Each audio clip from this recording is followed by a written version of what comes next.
Welcome back dear learners. গত পর্বে আমরা আর্টিকেলের প্রথম অংশটি আলোচনা করেছিলাম, that means use of a অথবা এন এর ব্যবহারটি করেছিলাম। আজকে আমরা যেটা দেখব আর্টিকেলের পার্ট 2 এ ইউজ অফ দা এর ব্যবহারটি করব। আমি গত ক্লাসেই বলে রেখেছিলাম প্রিয় শিক্ষার্থীরা যে দা এবং দি কোথায় উচ্চারিত হয়, এটা নিয়ে মূলত আজকের ক্লাসের শুরুর দিকে আলোচনা করব। তো চলুন আমরা ক্লাস শুরু করে ফেলি। শিক্ষার্থীরা, আপনাদের গত পার্টে 1 নম্বর পার্টে অবশ্যই বলে রেখেছিলাম যে দা এবং দি এর দুটো উচ্চারণ রয়েছে, আসলে কোন জায়গায় আমরা কোনটি করব এটা নিয়ে মূলত আগে কনফিউশনটি দূর করতে চাই।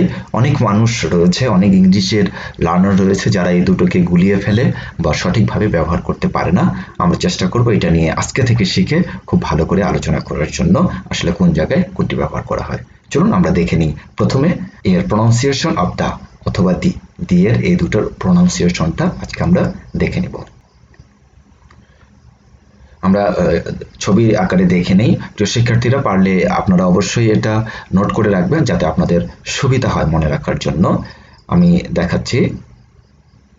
দা যদি কনসোনেন্ট থাকে, দা এর পরে যে শব্দটি থাকবে এই শব্দটি যদি কনসোনেন্ট হয় তাহলে আমরা তখন বলবো দা।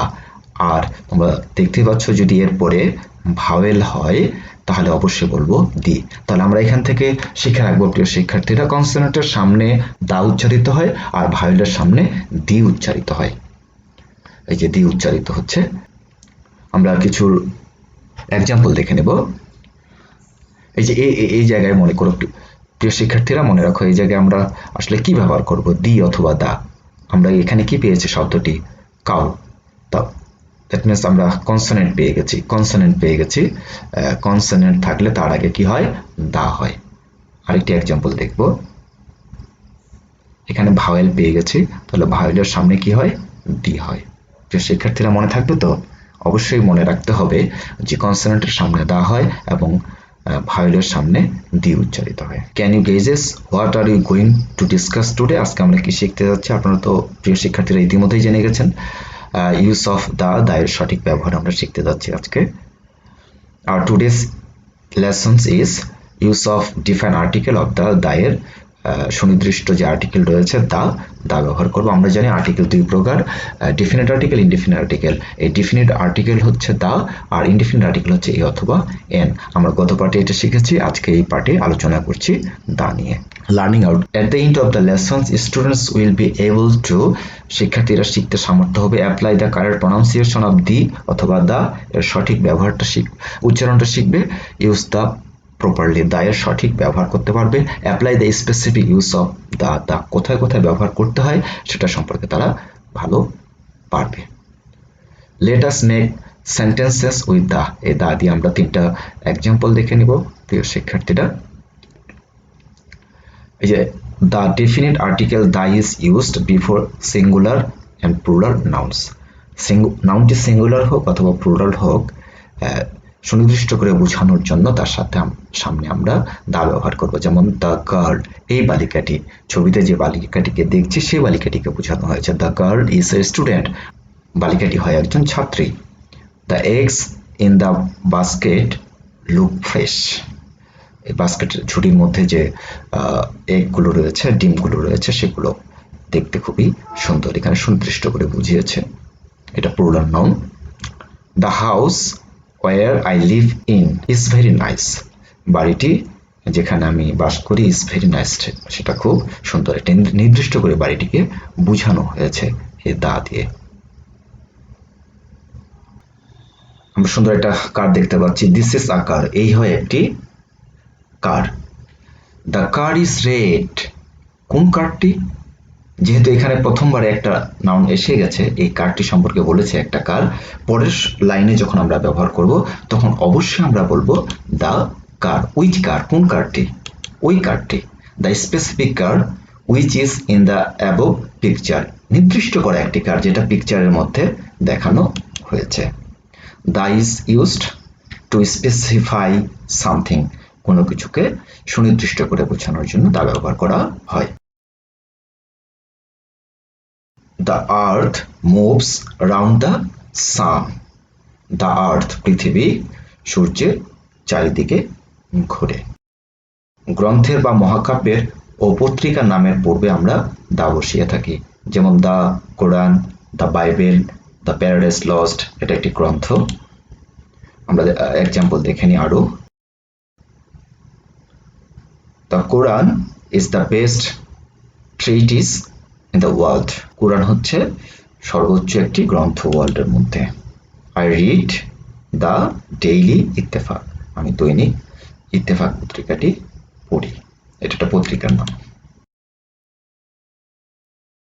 The is used before famous treatise, গ্রন্থ নিউজপেপার, আমরা যেটা কিছুক্ষণ আগে দেখলাম, এই যে উপরে রয়েছে আমাদের ফ্যামিলিজ, কোনো বিখ্যাত পরিবার বা পদবীর ক্ষেত্রেও, ন্যাশনালিটিস জাতীয়তা, রিলিজিয়ন ধর্ম, কমিউনিটি সম্প্রদায় অ্যান্ড সন, আরও অন্যান্য ক্ষেত্র তা ব্যবহার করা হয়। উপগ্রহ, নক্ষত্র, পৃথিবী, আকাশ, চাঁদ, সূর্য, পাহাড়, নদী ইত্যাদির নামের পূর্বে দা ব্যবহার করা হয়। আমরা একে একে এক্সাম্পলগুলো দেখে নিব।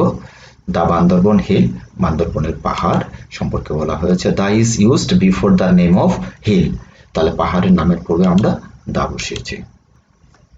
The Nile is the gift of Egypt, মিশরীয়দের কাছে নীল নদ, নীল নদের হ্রদের নাম আমরা শুনেছিলাম, এই নীল নদের কথা বলা হচ্ছে যে এটা সুনির্দিষ্ট, নির্দিষ্ট করে বুঝিয়েছে। এছাড়া আমরা দেখছি the Padma is a big river, কিছুক্ষণ আগে আমরা রুলস গুলো দেখলাম, যেখানে দেওয়া ছিল যে হচ্ছে নদীর নামের পূর্বেও দা বসা হয়। পদ্মা একটি নদীর নাম, এছাড়াও আরো যে নদীগুলো রয়েছে ব্রহ্মপুত্র, করতোয়া, এই ধরনের সবগুলো নদীর নামের পূর্বে আমরা দা বসাবো। The is used before the name of rivers. Next example, seas, সমুদ্র, দ্য বে অফ বেঙ্গল, বঙ্গোপসাগর, এর নামের পূর্বে অবশ্যই কিন্তু আমরা দা ব্যবহার করব। ওশেন্স, সমুদ্র বা মহাসাগর যেগুলোকে আমরা বলতে পারি, দ্য প্যাসিফিক ওশেন, এর নাম, এই যে দা ব্যবহার করা হয়েছে। ডেজার্ট, মরুভূমি, দ্য সাহারা মরুভূমি, আমরা জানি শিক্ষার্থীরা যে সাহারা মরুভূমি নির্দিষ্ট করে বোঝানো হয়েছে ডেজার্ট, পৃথিবীতে কিন্তু এটা একটাই রয়েছে। আইল্যান্ডস, দ্য আন্দামান, আন্দামান আইল্যান্ডের নামের পূর্বে কিন্তু দা ব্যবহার করা হয়েছে। মিউজিক্যাল ইনস্ট্রুমেন্টের পূর্বে দা ব্যবহার করা হয়। দা ভায়োলিন, ভায়োলিন একটা গান করার জন্য আমরা যে যন্ত্র ব্যবহার করে থাকি, যতগুলো যন্ত্র ব্যবহার করে থাকি সবগুলো যন্ত্রতেই মূলত তার সামনে আমরা দা ব্যবহার করব। The is also used before the names of musical instruments, musical instruments গুলোর পূর্বে অবশ্যই আমরা দা ব্যবহার করব। আরেকটি মিউজিক্যাল ইনস্ট্রুমেন্টস গিটার, এই গিটার শব্দটির সামনে আমরা দা ব্যবহার করেছি। পিয়ানো, পিয়ানোর সামনেও দা হবে। এই ধরনের যতগুলো মিউজিক্যাল ইনস্ট্রুমেন্ট রয়েছে সবগুলো মিউজিক্যাল ইনস্ট্রুমেন্টের শুরুতে আমরা দা ব্যবহার করব।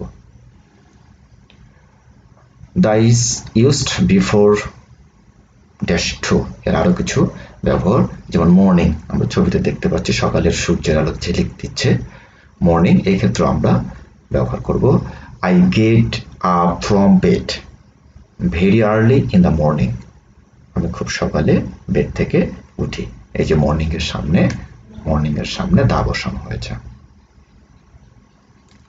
আফটারনুন, বিকাল, birds return there nest in the afternoon, তারা বিকেলে ফিরে যায় তাদের নিরে, তাদের নিজস্ব বাসায়। ইভিনিং, গোধূলি লগ্ন, যেটাকে আমরা বলি গোধূলি লগ্ন, সূর্য অস্ত এবং হচ্ছে অন্ধকার হওয়ার পূর্ব মুহূর্ত, এই মাঝামাঝি মুহূর্তটাকে আমরা বলি ইভিনিং। ইভিনিং এর সামনেও আমরা birds fly here and there in the evening, এখানে সেখানে পাখিগুলো উড়াউড়ি করছে। The USA, United States of America, the UK, United Kingdom. Dha is used before the names of state belonging to a union with other states, একটা রাজ্য যখন অনেকগুলো রাজ্যের সমন্বয়ে এক জায়গায় যুক্ত করা হয় সেই ক্ষেত্রে আমরা অবশ্যই তার সামনে দা ব্যবহার করব। মোর ইউজ অফ দা, দা এর আরো কিছু ব্যবহার রয়েছে। তারিখের নামের পূর্বে দা বসে, যেমন the 16th December, the 28th December etc. কিন্তু যখন আমরা 16th না বলে শুধু টিএইচ, এই টিএইচ না বলে শুধু 16 বলবো বা লিখবো, তখন অবশ্যই কিন্তু তার পূর্বে আর্টিকেল বসবে না। শিক্ষার্থীরা খুব ভালো করে মনোযোগ দিয়ে শুনবে। 16th ডিসেম্বর টিএইচ যখন থাকবে তখন শুধু আমরা দা ব্যবহার করব, যদি না থাকে তাহলে কিন্তু দা ব্যবহার করব না। সুপারলেটিভ ডিগ্রি এর পরে কোনো নাউন থাকলে সাধারণত এর পূর্বে দা বসে, যেমন biggest tree, most talented boy, the best girl, etc. আমরা জানি সুপারলেটিভ ডিগ্রিতে অ্যাডজেক্টিভের সামনে অবশ্যই দা ব্যবহার করা হয়। দশম শ্রেণী এবং নবম শ্রেণীর যে সকল শিক্ষার্থী রয়েছে তাদের জন্য এটা খুব সহজ একটা রুলস। আরো রুলস আমরা দেখব।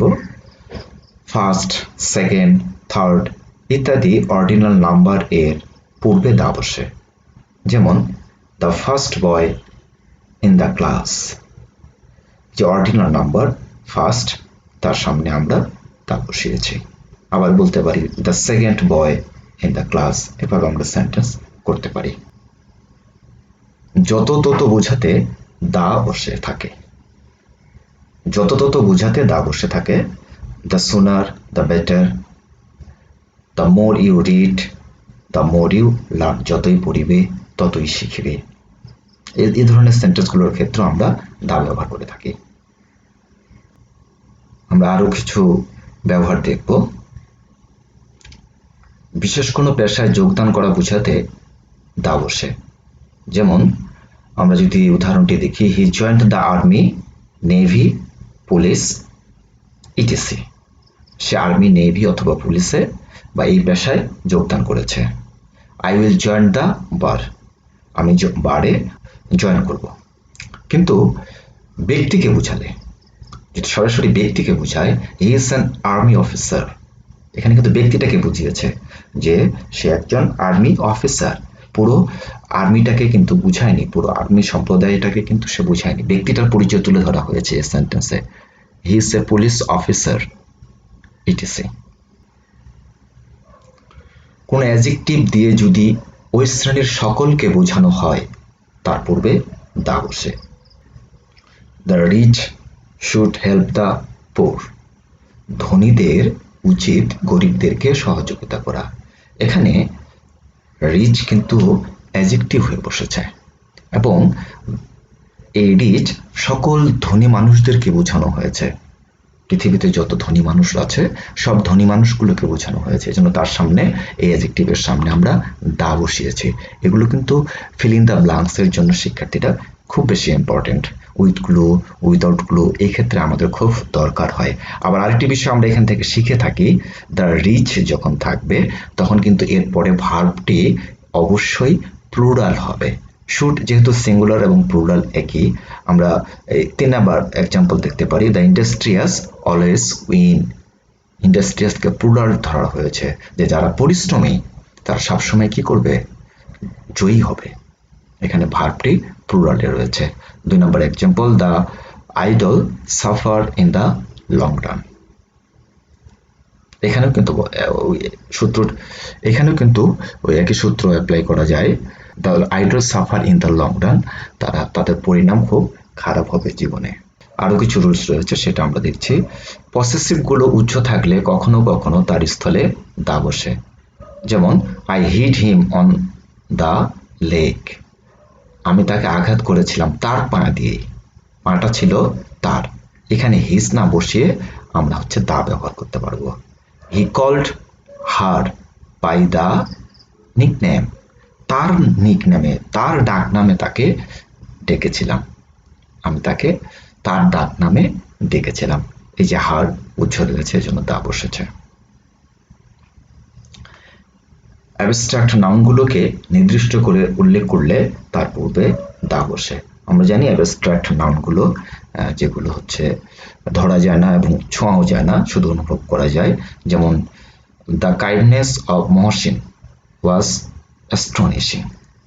মহসিনের যে দয়া হচ্ছে অ্যাবস্ট্রাক্ট নাউন, তার সামনে আমরা দা বসিয়েছি। তার যে দয়া সেটা কিন্তু অবাক হওয়ার মতো। The honesty of Rehena surprised all. রেহেনার যে সততা সেটা আমাদের সবাইকে অবাক করেছে।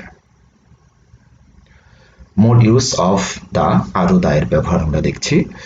পুরো কোনো কিছুর অংশ বিশেষ বোঝালে, একটা কোনো বিষয় পূর্ণাঙ্গ সংখ্যা তার অর্ধেক বা হচ্ছে অল্প কিছু বোঝালে, অংশ বিশেষ বোঝালে তার পূর্বে দা বসে। I like the yellow of the egg. ডিমের হলুদ অংশটা শুধু আমি পছন্দ করি। He saw only the hair of her. সে শুধুমাত্র তার চুলগুলোই দেখেছিল। পরবর্তী রুলস, দুই ব্যক্তি বা বস্তুর একই গুণের তুলনা করা বোঝালে তার পূর্বে দা বসে। Dhaka University is considered the Oxford of the East. Dhaka ইউনিভার্সিটিকে আমাদের এই মহাদেশে বা পূর্বে প্রাচ্যের অক্সফোর্ড হিসাবে ধরা হয়। Nazrul is the Shelley of Bangladesh. নজরুলকে বাংলাদেশের শেলি বলা হয়। সুপারলেটিভ ডিগ্রিতে অ্যাডজেক্টিভের পূর্বে দা বসে। এই রুলসটি আমরা কিছুক্ষণ আগে আলোচনা করে এসেছি। He is the best boy in the class. Superlative ডিগ্রিতে এই অ্যাডজেক্টিভের পূর্বে সবসময় আগে দা বসবে। প্রপার নাউনের পূর্বে অ্যাডজেক্টিভ থাকলে তার পূর্বে দা বসে। দ্য গ্রেট আকবর। আকবর হচ্ছে একটি প্রপার নাউন, তার আগে আমরা একটি অ্যাডজেক্টিভ পেয়েছি, এজন্য দা বসিয়েছি। The great Akbar was a mighty ruler. Singular ডেজিগনেশনের পূর্বে দা বসে, যেমন the president, the prime minister, the headmaster. এই ধরনের সিঙ্গুলার যে ডেজিগনেশনগুলো রয়েছে তার সামনে আমরা দা বসাবো। যেমন আমরা যখন কোনো অ্যাপ্লিকেশন লিখি হেড স্যারের কাছে বা কলেজের প্রিন্সিপালের কাছে, তখন আমরা কিন্তু দা ব্যবহার করি। আরো কিছু রুলস রয়েছে দায়ের। 3টি স্টার রয়েছে, শিক্ষার্থীরা খেয়াল রাখবে। এই রুলসটাকে আমরা একটা ম্যাজিক রুলস হিসাবে বলতে চাচ্ছি। অফ এর একটা শব্দ আগে দা বসে। যেমন শিক্ষার্থীরা খেয়াল রাখো, dash the dash people of Bangladesh. বাংলাদেশের পূর্বে কি একটা অফ আছে? রুলসের সাথে মিল করে নাও।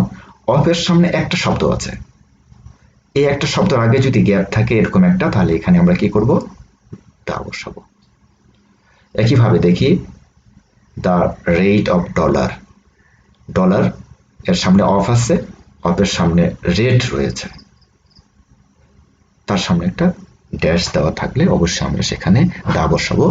উইথগুলো উইদাউটগুলোর ক্ষেত্রে এগুলো কিন্তু খুবই বেশি কাজে আসবে, বিশেষ করে এই রুলসটি। প্রিয় শিক্ষার্থীরা খুব ভালো করে মনে রাখবে এই 3টি রুলস। এখন যেটি করছি এরপর আরো 2টি রুলস করব আমরা। ম্যাঙ্গোস অফ রাজশাহী অফ আছে, তার আগে একটি শব্দ রয়েছে এবং আমরা দা বসিয়েছি। The students of Dhaka university of রয়েছে, তার আগে একটি শব্দ রয়েছে, তার আগে আমরা দা বসিয়েছি।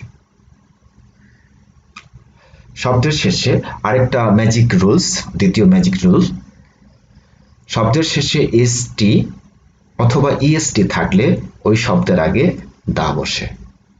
The first, the latest, the biggest, the most beautiful.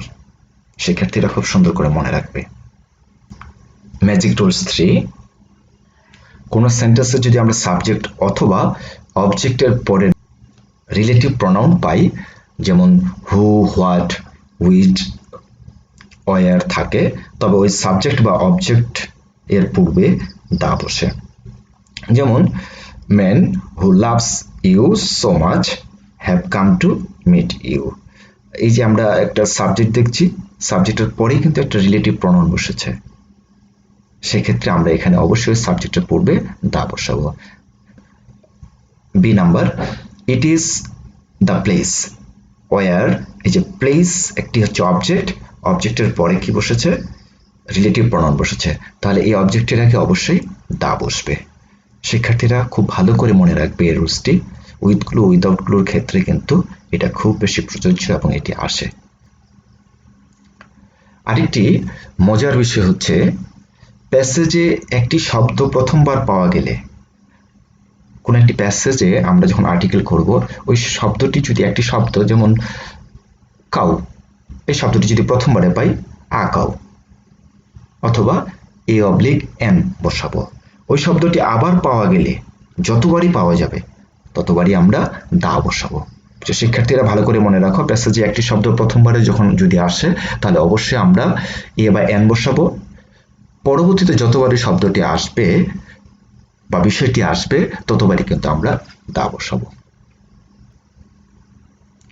You have to remember, শিক্ষার্থীরা অবশ্যই মনে রাখবে, the is always used before two kinds of noun. দুই ধরনের নাউনের পূর্বে সবসময় দা ব্যবহার করা হয়। স্পেসিফাইড নাউন্স পূর্বেই নির্দিষ্ট করা আছে, যেমন দ্য সান, দ্য আর্থ, এগুলো পূর্বে নির্দিষ্ট করা ছিল। আবার to specify a noun oblique nouns, যদি কোনো সব নাউনকে আমরা নির্দিষ্ট করতে চাই, আমরা করতে চাই, যেমন দা বয়, বালকটি, কোন বালকটি? ওই বালকটি, সেক্ষেত্রেও কিন্তু আমরা দা ব্যবহার করব। ভার্স ইউনিভার্সাল, ভার্স মানে হচ্ছে কবিতার লাইন বা কবিতার পদ্য, যেটাকে আমরা বলি পদ্য বলি। ইউনিভার্সাল, এই ধরনের চিরন্তন ভার্সগুলোর ক্ষেত্রে কিন্তু আমরা একটা ব্যবহার করে থাকি। আল্লাহ ইজ দ্য গ্রেটেস্ট, আল্লাহ সর্ববৃহৎ, সর্বশক্তিমান। আল্লাহ ইজ দ্য ফাইনেস্ট, সবচেয়ে সুন্দর। এই যে ফাইনেস্ট, তার সামনে আমরা দা বসিয়েছি। এটা কিন্তু এটা এইভাবেও মনে রাখা যায় শিক্ষার্থীরা, ইএসটি রয়েছে, তার সামনে আমরা দা বসিয়েছি। আল্লাহ ইজ দ্য লেটেস্ট, সব সময়ের জন্য তিনি আধুনিক একজন। And Allah is the best, আল্লাহ সবচেয়ে ভালো। প্রিয় শিক্ষার্থীরা, অবশ্যই তোমরা এগুলো বাসায় এক্সারসাইজ করবে। তোমরা ক্লাস শেষে অবশ্যই তোমাদের বইয়ের, টেক্সট বইয়ের যে আর্টিকেলের প্যাসেজ রয়েছে বা এক্সারসাইজ রয়েছে, এই এক্সারসাইজে যাও, দেখো তোমাদের অনেক সুন্দর লাগবে এবং আগের থেকে অনেক বেশি সহজ মনে হবে। তো please be upon you all. ধৈর্য ধরে ক্লাসটি উপভোগ করার জন্য তোমাদের সবাইকে অসংখ্য ধন্যবাদ জ্ঞাপন করছি। আর আরেকটি বিষয় বলে রাখি প্রিয় শিক্ষার্থীরা, আমরা আর্টিকেলের পার্ট 1-এ এ এবং এন এর ব্যবহার শিখেছি এবং পার্ট 2-তে শিখলাম ইউজ অফ দা। এবং এরপরে আরেকটি ক্লাস করতে হচ্ছে, যেটি আর্টিকেল কোন কোন জায়গায় বসে না, মানে ওমিশন অফ আর্টিকেলস। এই ক্লাসটি নিয়ে আমরা আগামী পার্ট 3টা আলোচনা করব। তারপরে আমরা এক্সারসাইজে চলে যাব। প্রিয় শিক্ষার্থীরা, অবশ্যই আজকের ক্লাসটি ভালো লেগে থাকলে আমার চ্যানেলটি সাবস্ক্রাইব করে রাখবে এবং পাশে থাকা বেল আইকনটি প্রেস করে দেবে, যাতে পরবর্তীতে ক্লাসগুলো আপলোড করা মাত্রই তোমাদের কাছে দ্রুত পৌঁছে যায়।